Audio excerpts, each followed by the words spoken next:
She's very fed up, and you can tell. And Chris Colleen, it's your raggedy ass fault for casting this man. Chelsea, it's your raggedy ass fault for casting this man, because it's clear this experience was not for him. VBS, I just turned the water on. Big old flex that you never saw before. These niggas chasing me like waterfalls. Keeping on my truck, look like bread. What's up, guys? It's your sister, Jessie Woo. Welcome back to my channel. If you're new here, please make sure that you subscribe, so you can join the Black Women's Tribe during Black Women's Mi Gente. Say, mi gente latino. Black Women's Hispanic Heritage Black Women's Month. I hope my Latinos are doing well, as well as the entire Black diaspora. All the non-Blacks to the back.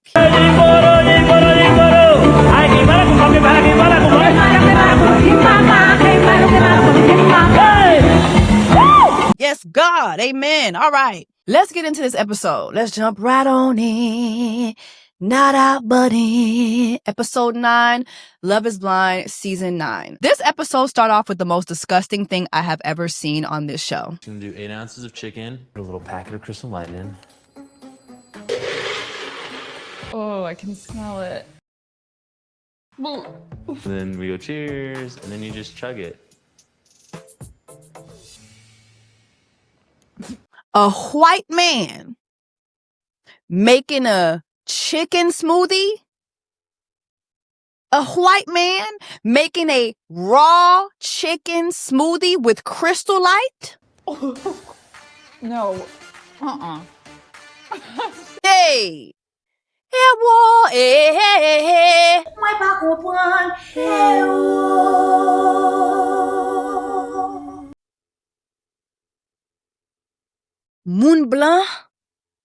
Moun blanc, c'est salope yo ye. Salope yo ye. Salope yo ye. Moun blanc, salope yo ye. Salope. Salope. C'est nous-mêmes qui responsables. Tout ti sickness, tout ti maladie nous gen. C'est nous-mêmes qui fout responsable. C'est nous-mêmes qui fout responsable. Et puis m'pas dit en anglais parce que son bon saloperie nous ye. Saloperie, salope. Chawon. Vieux bête sale. A raw chicken smoothie with Crystal Light. This is what this white man got on international television and did for the people, for everybody to see. White people, y'all not tired? Y'all not tired? Nou pas fatigué? Nou pas fatigué, mon blanc? Hey! Whew! Every disease we have, chaque maladie, c'est nous-mêmes. Edmund had some rollerblades overnighted for KB, and it was funny seeing him try to help her to rollerblade in the house. Really? What's going on? Oh, you bought me roller skates. Yeah. Okay. Oh. Meg and Jordan go house hunting. French doors, we've got wide plank, white oak floors. Love. We've got a formal living room or sitting area. This home was beautiful. This home was beautiful, but it was, when I tell you, I was cracking up when the realtor gave the price range. Well, first of all, Megan said, yeah, my price range is between, $1 million to $2 million. When I tell you, Jordan almost choked on his own saliva. Did y'all catch that? What's your price point for this next move? In the range of like 1.5 to 2. Okay. Then when the lady said the house itself was $2 million, I thought he was gonna need an EpiPen. I was like, wait a minute, somebody. So Hey. so we are in the 2 million range at this house. Okay. Something to note, but Get an EpiPen stat for Jordan, because he don't know. This man can't even count to 2 million. Jordan don't even know how to write $2 million, okay? Let alone pay it. Are you crazy?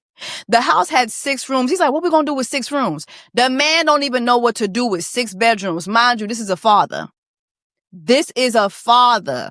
Okay, he couldn't even imagine having a bedroom for him and his wife, having a separate bedroom for his son, having guest bedrooms, 2 guest bedrooms, maybe turning 1 bedroom into a playpen or something. He couldn't even put that together. He walking around the kitchen. He's like, oh my God, cabinets? I've never seen so many cabinets before. Oh my God, 2 sinks? Why do we need 2 sinks? Wow, a fridge? It's the fridge? That's the fridge, yeah. What the? 3 ovens. Yeah. What is this, for bread? Yes. That's a lot of bread. The man did not know what to do. Then you got Megan talking about, you know, I'm finna sell my house in LA.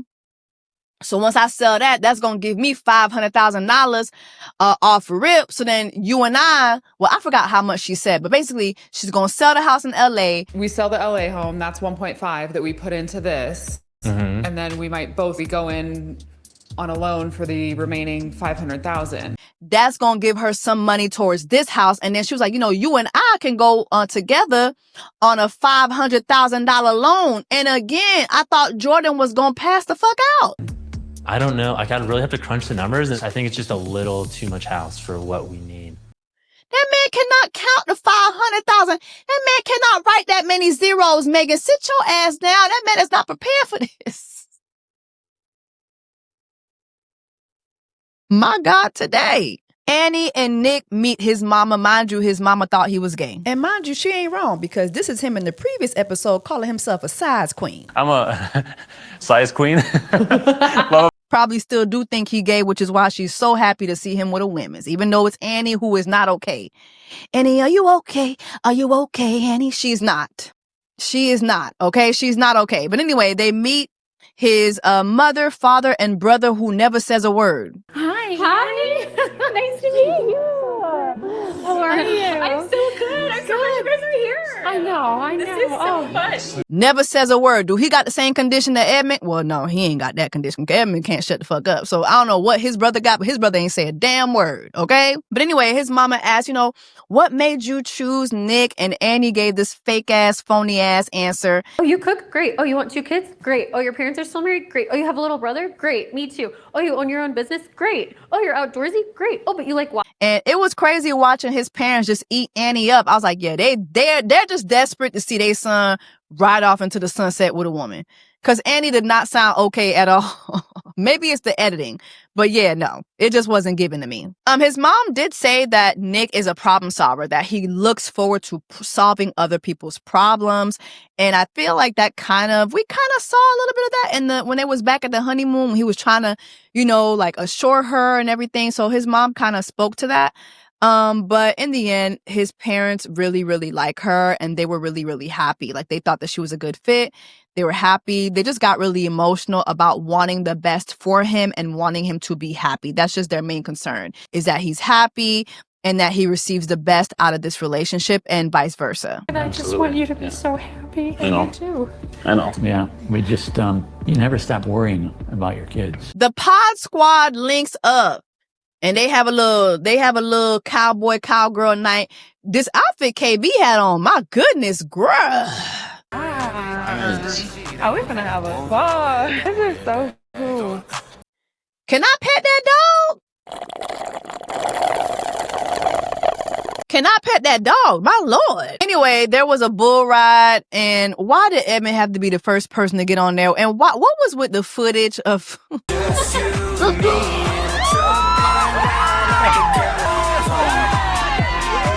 I'm so tired.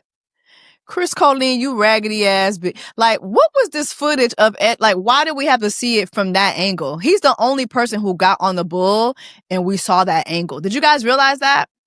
He's the only person who got on the bull and was showcased from that angle. Like, this show is diabolical. It is a diabolical show. They were really out to embarrass that man and make him look all types of weird. But anyway, I guess the bull ride was so rough, Edmund hit his balls, child, and was, he had, sore balls or whatever, child. You got my balls. Your balls hurt? Oh. I'm okay though, but I feel it right now. Let me rub them. So all the pod squatters start trickling in, And Patrick comes in and he drops this bomb. I get back to Denver. She texts me. She's like, says all this thing like she didn't want to do the show anymore and she wasn't ready to see me. And I was like, can I just call you? So obviously he let the guys know and the girls know like what happened with Casey. Ultimately that she did not want to be with him. And she's like, well, just tell everyone we're broken up for now. And that we need to talk still. And I'm like, what? Fuck that. This is one day. This is one day. Like literally one day we get back out. Well, from his standpoint, she actually did want to be with him, but she just could not continue on with the show. But lo and behold and lo, she told him literally the day they got back that she didn't want to talk to him. Like he kept trying to hit her up. She kept ignoring him and finally let him know, yo, just tell everybody we broke up. Like never actually broke up with him.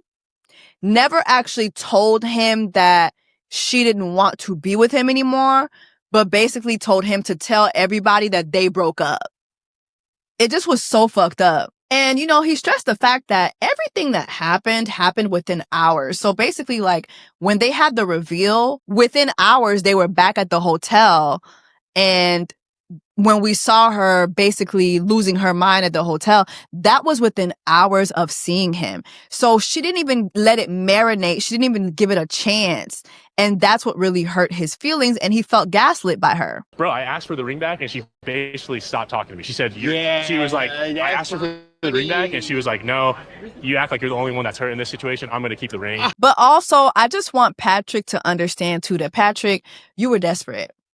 Like I've been really soft on you, but you were desperate as hell. You were desperate for this white lady to marry you. I think that you have a lot of internalized racism, and I think that it's not your fault, but I think marrying a very pretty white woman was like healing a certain part of you that always felt it didn't belong.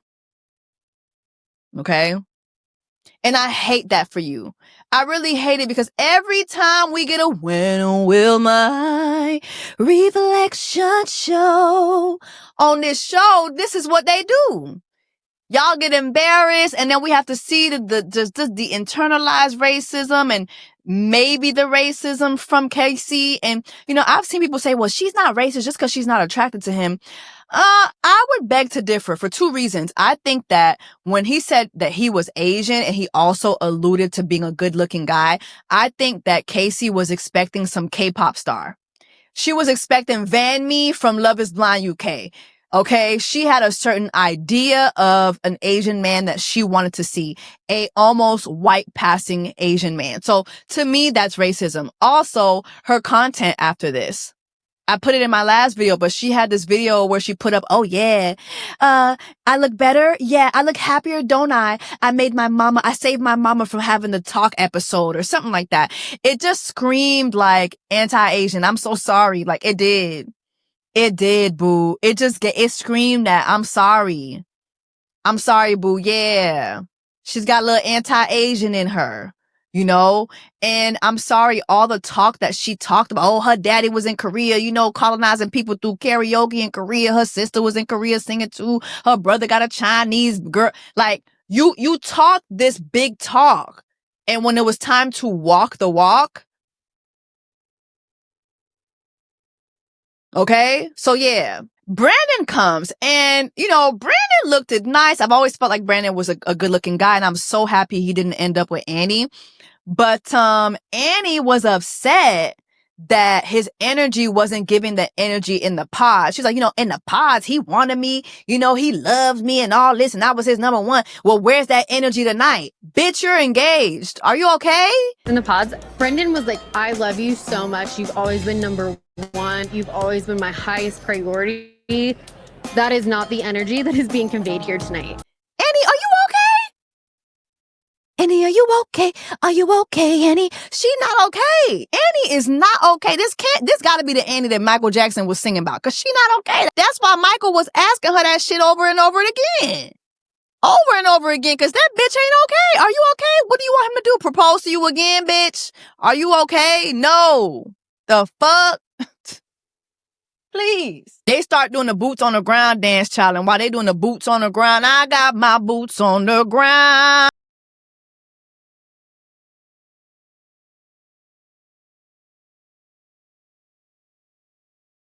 You know what? As I edit this, I have come to the realization they had their boots, but their boots wasn't on the ground. The boots were in the vicinity, but the boots wasn't on the ground. I don't know where the boots was at, but they wasn't on the ground. While they getting their boots on the ground, Brendan was talking to Jordan, and I guess Brendan was still like, you know, heartbroken over Annie, and Jordan was like, yo, she's a weirdo, bitch. She's fucking weird. She's with Nick, who's also weird. They weird together. Sir, run for the hill. Be okay. Like, I see her and Nick interact, and they're both so quirky together where I'm like, yeah, this makes sense. Really? Yes. She's so quirky, bro. Please be happy that you did not continue with that girl. And did not been saying this in my reviews? Did not been saying this in my motherfucking reviews during Black Women's Mi Gente, Black Women's Month? Exactly. I'll be right. Listen, you know what it is? I don't be wrong. I be early. I'll be early. Y'all gonna join me later on. I'll be early, okay? Megan and Jordan was talking to the group about where they at as a couple. And here she come. Yeah, you know, call us Sparkle and Tats. Sparkles and tats. Sparkles and tats. Megan, you not tired of being corny? You not tired of being corny? Corn. You not tired of being corny?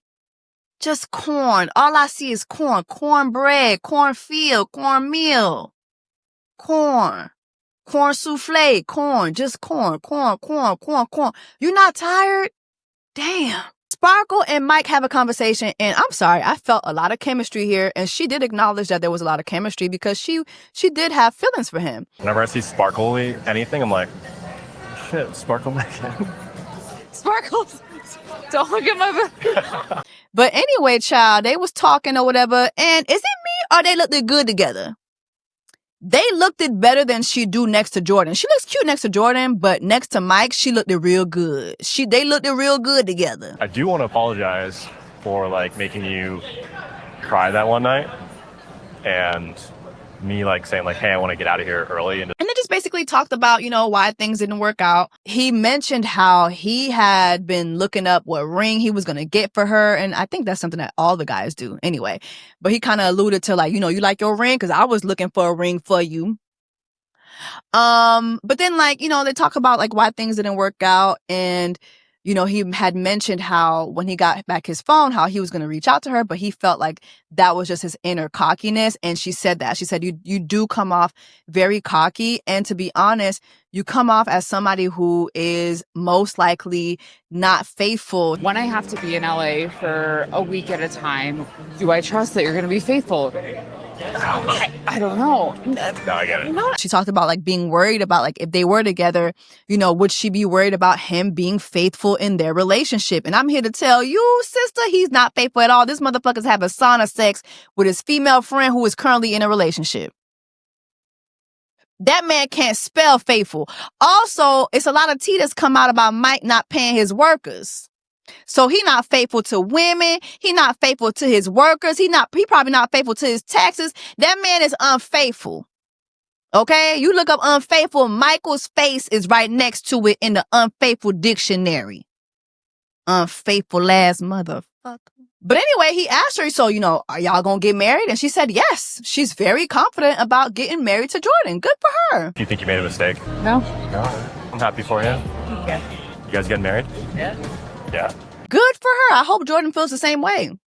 His broke ass. Anna and Patrick have a conversation. It was really good to see Anna there. I'm happy that she showed up. I thought she wasn't going to. Blake didn't show up. His punk ass. He didn't show up. If you stayed, we would have went all the way. Yeah, we should talk about that for sure. Let's chat. But anyway, she shows up, and you know, he was saying how, yo, like, you were the one for me. You were my number one choice. Like, you were gonna be the person I proposed to. This conversation to me was so gaslighty because Anna said that she was never gonna be it because he proposed to somebody else. Well, it was gonna be you. That was the fucking crazy thing about it. Yeah, but like, how can you say that and then like still get engaged to someone else? She feels as though if she was really the one that he truly wanted, then even past her leaving, that he would have not proposed to anybody else. I do feel like she ate that a little bit because Anna was Blake's number one choice. When she left, Blake left. Blake left, right? So I kind of feel like she ate a little bit. She chewed just a little bit. However, I do feel like it's gaslighting because it kind of takes the ownership away from the fact that she gave up on him in the experience. Because you left. You were my number one. But like, and then Casey was a number two, but she was like a distant number two, you know? you still proposed to her though. You left and you're trying to make him out to be the bad guy for continuing the experience. Here's the thing with the experience. They encourage you to make multiple connections.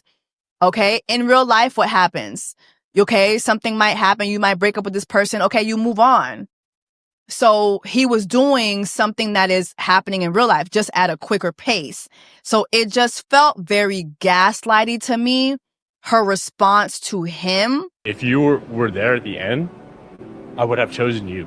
To me, it's not fair for you to say it was you, it was always you, but it wasn't. But also, I feel like he just accepted what she said. And Patrick, to me, needs a dating coach. You need somebody to coach you. Because the way these girlies just run circles around you, like whatever these girls tell you, you accept. You asked another girl to marry you, and I know that I wasn't there. But like, if I was in the back of your mind the whole time, like, you can't ask someone else to marry you. Anna was able to finesse you into thinking that you were bad. Like you made a bad decision for proposing to Casey. The same way Casey was able to finesse you into proposing to her by telling you that she was going to go wild on your dick. She was going to suck your dick. She was going to sit on your dick. She was going to spit on your dick. Mind you, she said she was going to do all that to your dick after telling you that she got some dick at home.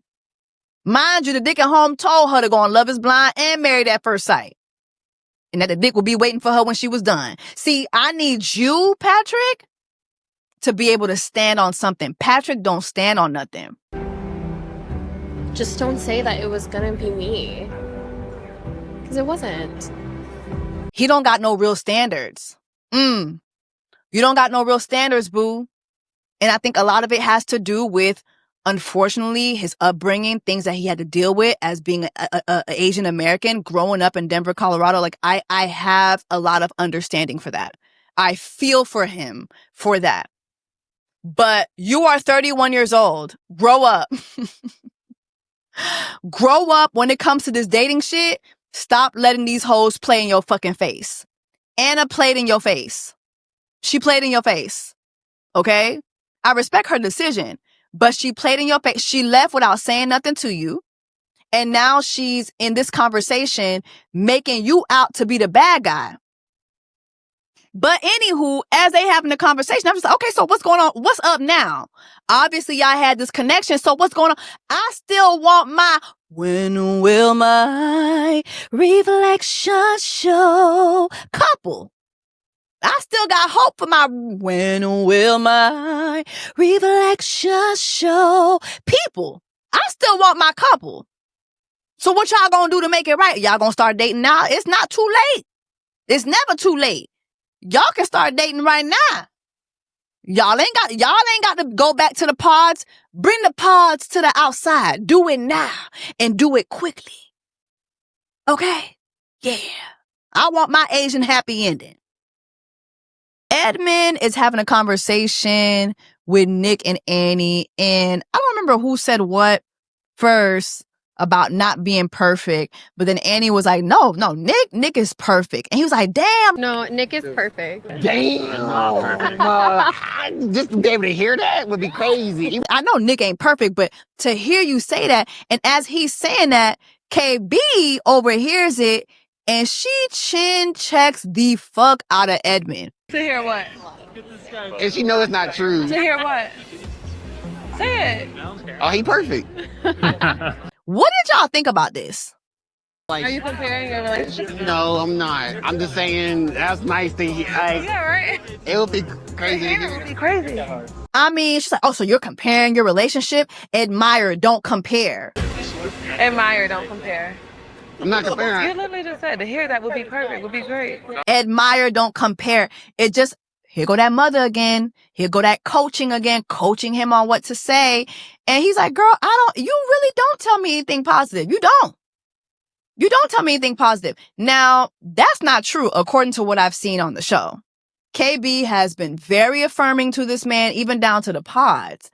However, I do feel that post the pods, there was a different tone in the way that she speaks to him. For instance, the whole, would you beat up a man for me in the club store? Like that whole thing. I do feel like there's been a change of tone. I do feel like she looks at him like he's a little child, like he a little bitch. I do. I don't hear no positive stuff from him. You say you don't hear enough positive? And this is the place to bring that shit up at? I can just not. I do. I felt that with that conversation. And then with this scene right here, the way she talks to him is very much giving you a bitch. She talks to that man like he's a bitch. Kept cutting that man off. Like, don't get me wrong. I think that KB is very fed up. I think she's very fed up with the experience that she's had so far with this man.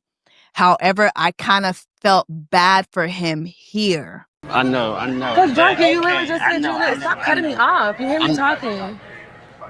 You hear me talking. Stop cutting me off. Talking about you know. But also, I want her to take some ownership because, sister, you walked into this being that man's mama and seemingly being turned on by being that man's mama.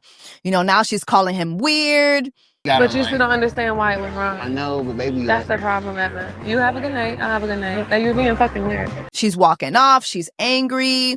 There was even a moment where they were talking and she was like, you never give me straight answers when I ask you questions. I want you to be an adult. I want you to grow up. Stop telling me you love me whenever you do something wrong. I love you. I don't want to hear that. I know, no, but Evan, I know. I don't want to hear that. I'm not. I know, but you keep talking to me. No, I'm not Evan, looking. I don't want to. Like, it's just, she's very fed up.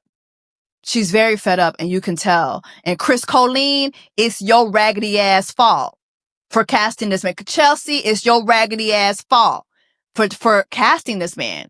Because it's clear this experience was not for him. And let me say this too. Some of y'all, are such contrarians and you like putting words in my mouth. I've never said that people who are autistic don't deserve to be on this show. I saw somebody in the comments say that. Oh, so you're saying autistic people shouldn't be on the show? And I had to ask the person, what timestamp did I say that? I've never said that. I'm saying it is clear that he should not be here. He's not equipped for this. At the very least, I've said that time and time again. I've also said, yes, I do think that most likely, I've never said that he's on the spectrum. I've always said most likely he is. He does show signs of possibly being on the spectrum.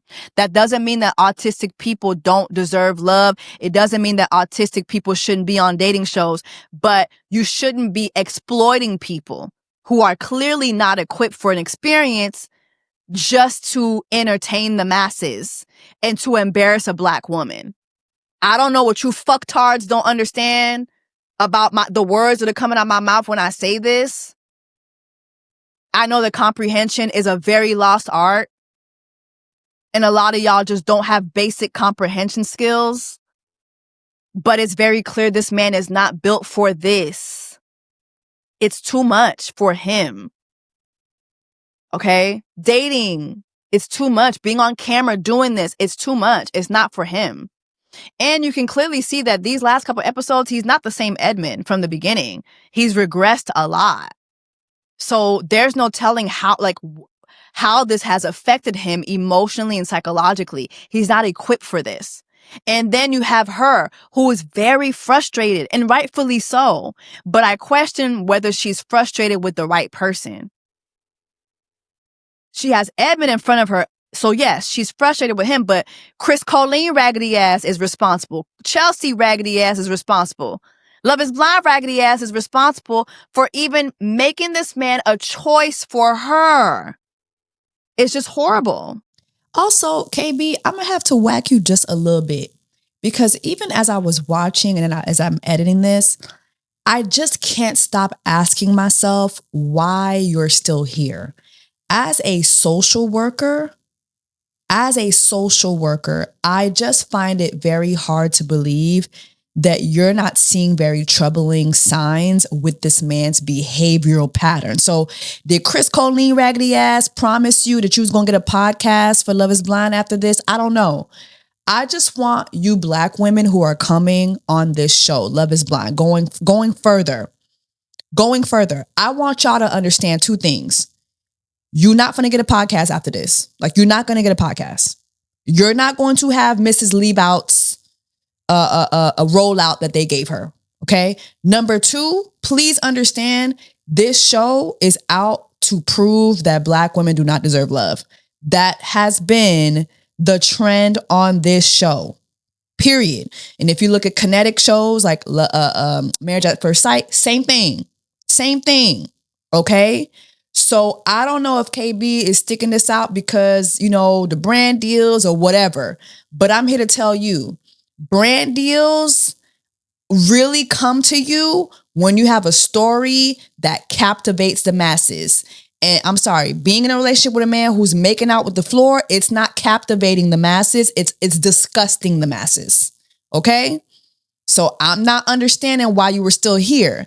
It's been several people who have ghosted folks in this experiment, especially this season. So I'm not understanding why, at the very least, KB has not said, you know what, I'm out. I'm not understanding that. Nick and Kate talk, and she gives his ass the business, and rightfully so. Remember, he had told her that he loved her and that he wanted to move on in the experience with her and nobody else, really.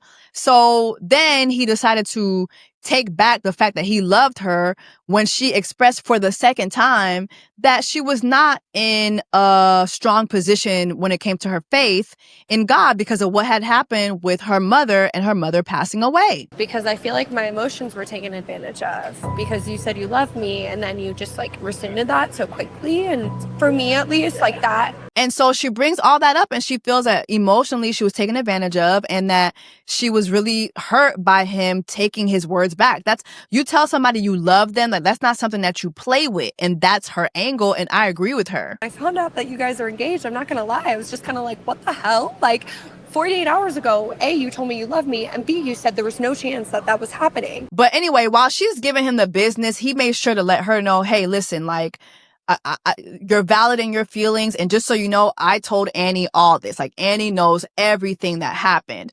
But I'm wondering if Annie does really know, because back at the ranch, lo and behold and lo, Allie is telling Annie what really took place between him and Kate.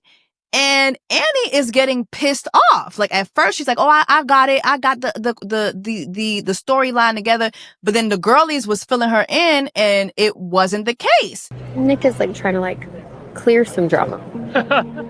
Oh, he was a love bombing. Mm-hmm. But he wasn't. Like, he just basically was like, no, I like.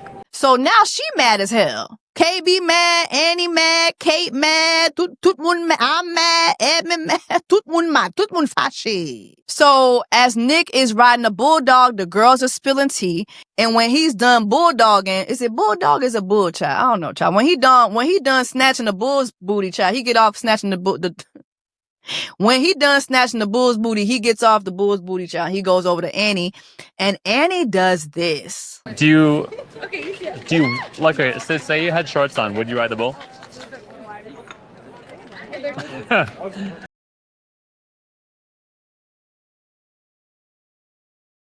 Like, it's weird. I'll take that as a no. I'll go ride the bull again. Are you guys? Yeah, you can sit on the back. What do you think about Annie? It's just weird. I think that Annie, like, I don't think Nick is perfect at all. I think Nick is looking for lavender marriage. However, when it comes to Annie goes out of her way to disrespect this man. It's very weird and disrespectful. And to be honest, I'm starting to think that she got a condition. I don't know what her condition is. She clearly not putting conditioner in her hair, though. Because why, girl, as a hair salon owner, your hair should look way better than what's been looking like this entire season. But I don't know what her condition is. I don't know what the fuck crawled up her ass. But she's very disrespectful to this man. And it's just getting weirder and weirder and weirder.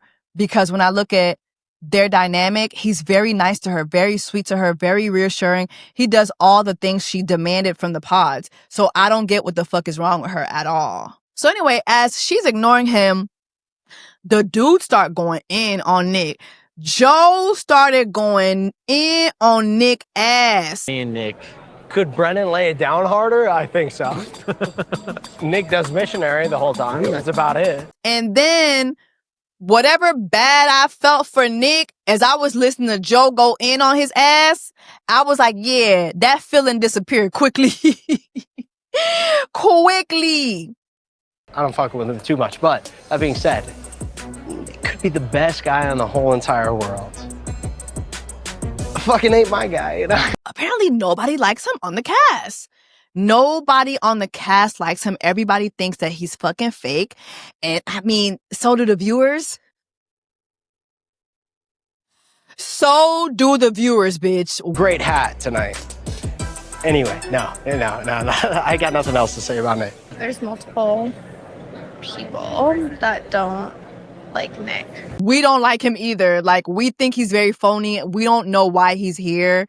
I think Nick being on Love is Blind is a scheme that not only Chris Colleen's raggedy ass set up, but I think it's a scheme for him to get in his lavender marriage, act like he's straight, and then come out, I'm coming, next Rainbow Month, and take advantage of the LGBTQ community. Because you know how open y'all are. One thing about my LGBTQ community, brothers and sisters, y'all are so open-armed. Oh my God. I be feeling bad when I see y'all get taken advantage of, but sometimes I be like, well, y'all deserve it. You deserve it. Because the way y'all don't gatekeep and the way y'all don't monitor the things that need to be monitored, the way y'all don't recognize when somebody playing in y'all motherfucking face, and I'm here to tell you, Nick, some scamming. I'm telling you. You wait and see. Madison lets us know that Nick wants to get her pregnant. Me and Joe, like, physical is 100% there. And he's like, I want to fucking, like, get you pregnant. Allie and Anton are not having a good time. As a matter of fact, Allie is letting the chopper sing and letting everybody know about Anton and his antics. What have you been saying? The truth. KB wants Edmund to stay the fuck away from her. Please don't talk to me. No, don't talk to me. And that's where the episode ends. Drop down in the comments. Let me know your thoughts, child. And I think the next episode is the weddings, right? I hope that next episode is the weddings, child. I'm over it. I hope the next episode is the weddings, and then we get to the reunion, and we can throw this season in the motherfucking garbage where it belongs, next to Chris Colleen raggedy ass. I'll see y'all in the next one. VVS, I just turned the water on. Big old flex, shit you never saw before. These niggas chasing me like waterfalls. Keeping on my truck, look like bricks.